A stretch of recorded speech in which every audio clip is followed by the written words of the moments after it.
بسم اللہ الرحمن الرحیم الحمدللہ۔ تمام تعریفیں اس اللہ کے لیے جو دلوں کے حال جانتا ہے، جو ٹوٹی ہوئی امیدوں کو بھی نئی زندگی دیتا ہے۔ درود و سلام ہو ہمارے پیارے نبی حضرت محمد مصطفیٰ جان رحمت پر۔ میرے پیارے بھائیوں اور بہنوں، یہ دنیا آرام کی جگہ نہیں ہے، یہ دنیا امتحان کی جگہ ہے۔ اللہ تعالیٰ ایک حدیث میں فرماتا ہے، الدنیا سجن للمومن و جنت الکافر۔ اس کا مطلب ہے کہ دنیا مومن کے لیے قید خانہ ہے اور کافر کے لیے جنت ہے۔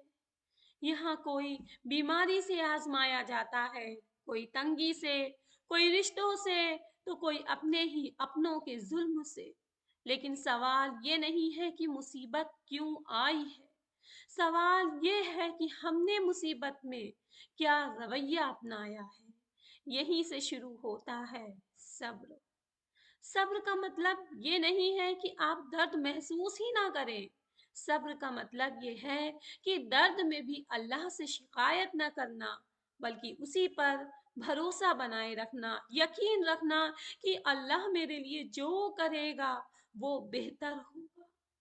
صبر وہ عبادت ہے جو بنا آواز کے کی جاتی ہے اور جس کا بدلہ اللہ خود دیتا ہے۔ اللہ تعالیٰ قرآن میں فرماتا ہے، اے ایمان والو، صبر اور نماز کے ذریعے مدد مانگو، نشچت ہی اللہ صبر کرنے والوں کے ساتھ ہے۔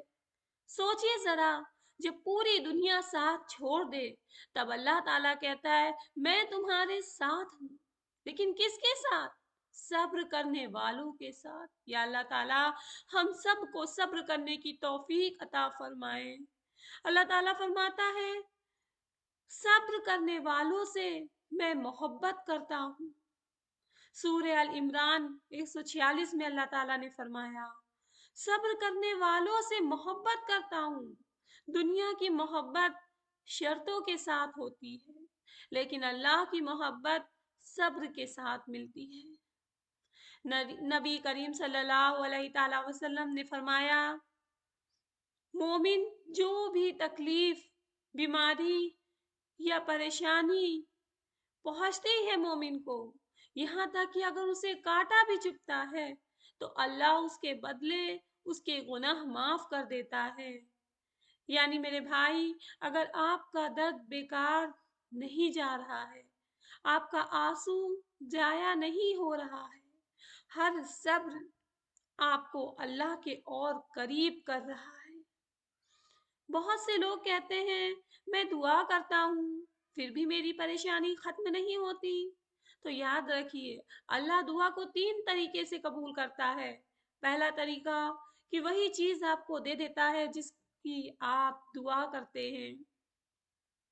دوسرا ہے کہ آپ کو اس سے بہتر عطا فرماتا ہے۔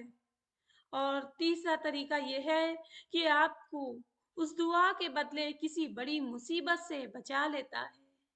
اگر کبھی نہیں ملا تو مایوس مت ہوئیے، ہو سکتا ہے اللہ آپ کو صبر کا درجہ بڑھا رہا ہو۔ اللہ تعالیٰ فرماتا ہے، نشچت ہی صبر کرنے والوں کو ان کا بدلہ بنا حساب دیا جائے گا۔ بنا حساب یعنی ایسا انعام جس کی کوئی حد نہیں۔ آج اگر آپ نے صبر کیا تو کل اللہ آپ کو ایسی راحت دے گا جس کا آپ نے سپنا بھی نہیں دیکھا ہوگا۔ میرے عزیز بھائیوں اور بہنوں، اگر زندگی مشکل لگ رہی ہے تو سمجھ لیجئے اللہ آپ کو مضبوط بنا رہا ہے۔ اس لیے صبر کیجئے، نماز سے جڑیے اور اللہ تعالیٰ پہ بھروسہ رکھیے۔ اللہ آپ کے صبر کو دیکھ رہا ہے۔ صبر رکھیے، کامیابی اور سکون ضرور ملے گا۔ یا اللہ ہمیں صبر کرنے والوں میں شامل فرما، ہمارے دلوں کو سکون عطا فرما اور ہمیں اپنے قریب کر لے۔ آمین ثم آمین۔